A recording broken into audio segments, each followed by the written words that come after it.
Good morning everyone. This is again Professor Vincent Torre Bongolan. Ayan, so medyo mainit ang ating pag-uusapan ngayon. Okay, so kung kayo po ang pamimiliin mga kaibigan, sino ba sa dalawang kongresistang ito ang nararapat na pumalit kay Congressman Boji D, no?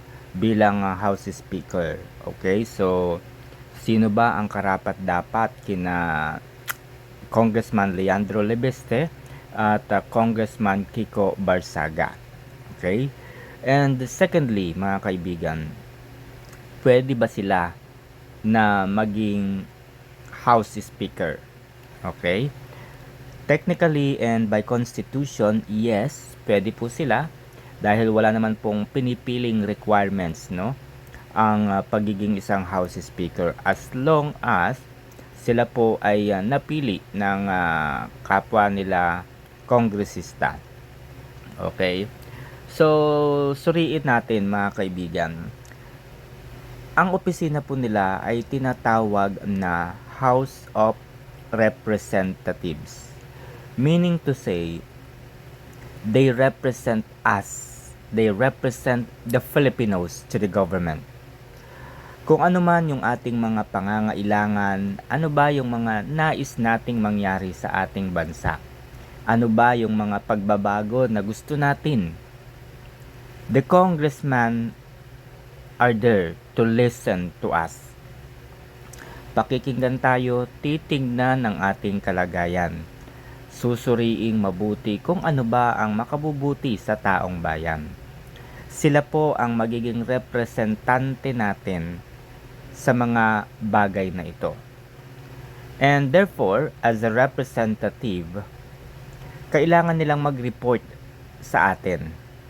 Kailangan nilang magbigay ng ulat. Ano nga ba ang kanilang nagawa sa mga kahilingan, sa mga pangarap ng taong bayan? Ano ba yung gusto nating mangyari na kanila pong nagawa at naipatupad? Those are basic requirements, no, sa isang kongresista. And magagawa lamang po nila yung kanilang mandato na pagbigyan tayo, sundin yung ating ipinag-uutos, kung ano ba yung makabubuti sa atin. Mangyayari po yan sa pamamagitan ng pagtatrabaho bilang kongresista. Gagawa sila ng mga batas na kung saan ay dito po nakapaloob yung ating mga ninanais na mangyari. No? Halimbawa po, gusto natin sa mga PWD, no? Katulad ko, halimbawa gusto natin na mabigyan tayo ng karapatan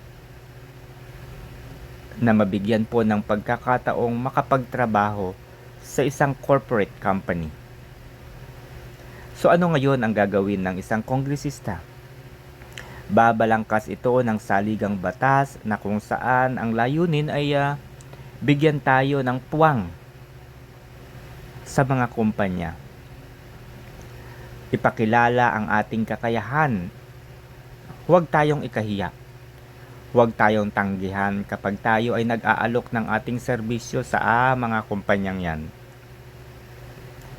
And meron pong batas ang ginawa. At least 5% of manpower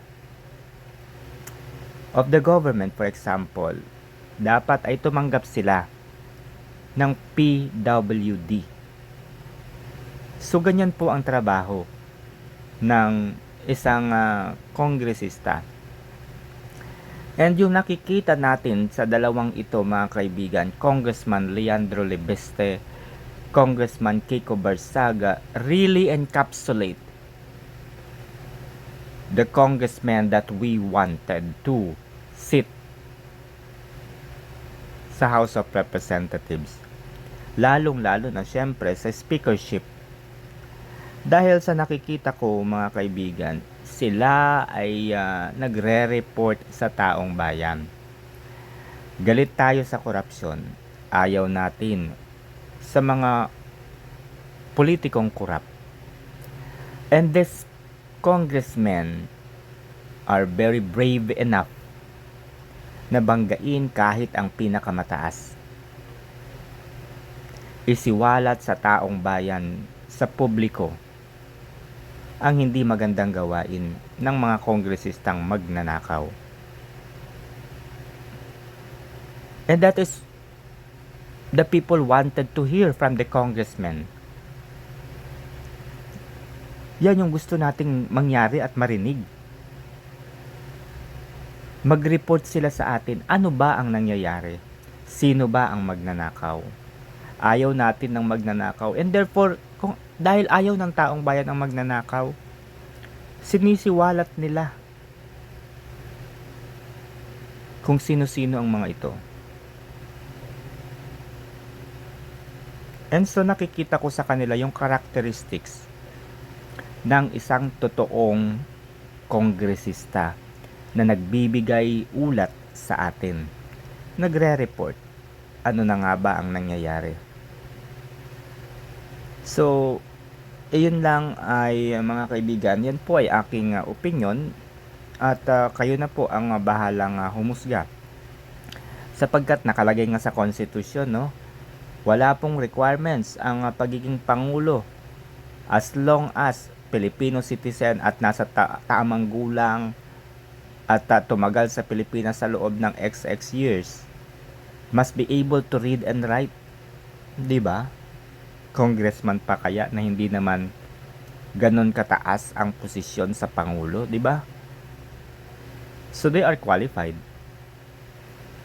So, kung nais ninyong magkaroon ng ganitong talakayan mga kaibigan, don't forget to like, subscribe, and share this video.